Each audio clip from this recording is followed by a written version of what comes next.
Sarah Palin's 17-year-old gets pregnant. Okay. When you heard that announcement, what did you think? I felt for her.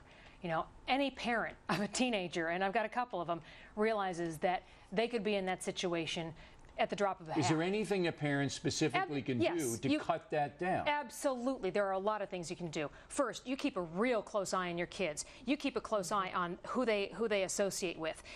Clearly, she has a very important job. She can't be there 24/7 watching her daughter, and she doesn't have her on a leash. But you can make sure that to the extent possible, you find out where they're going, what they're doing, what time they're going to be back. Give them as little time for the hanky-panky as possible. When you heard that Bristol Palin was pregnant, yeah, did anything about Sarah Palin, you got to be honest absolutely, now, pop into your mind? Yeah. What was it? The first thing I thought was, if I were the mom, even if I were offered the position of running for the Vice President of the United States, I would have said no. Only because I think that your job as a parent comes first. Up for it. When you heard about the pregnancy, Maria, did anything about Sarah Palin pop into your mind?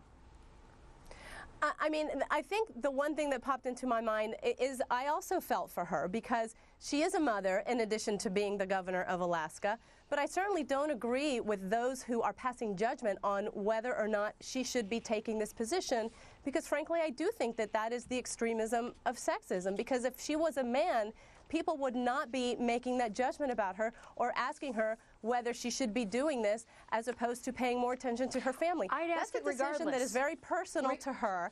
She made it. I'm a working mother. I make my decisions based on what I think is best for my family, and no one should tell me what's best for my family. No one should tell her what's best for hers. I agree with a lot of that, except that I think regardless whether she was a male or female, if you've got a child in a very difficult situation, they need all the support. And I think that the Palin family clearly is being extremely supportive of her. But at the same time, we know the reality of the media. We know the reality of politics. This girl, this baby are going to be out there thrown to the wolves. They're going to go after her, and I just feel for her. See, I disagree with you a little bit. I think that now it's established it's going to be off limits. I do. Because, again, there are a few of us, like me, who will go after those people with a vengeance if they try to punish Sarah Palin through her daughter. That's what that's about. Let's try to punish her, humiliate her, marginalize her by getting her daughter. Now that there are watchdogs around who will do that, you'll get it on the internet, but not on the mainstream media. And I think it's a very personal decision anyway. The governor had to make that decision, and I'm not going to second guess the decision. All right, I want everybody to check out Hill's book because it's a good book. It's very provocative, and we appreciate you guys coming on in. All right?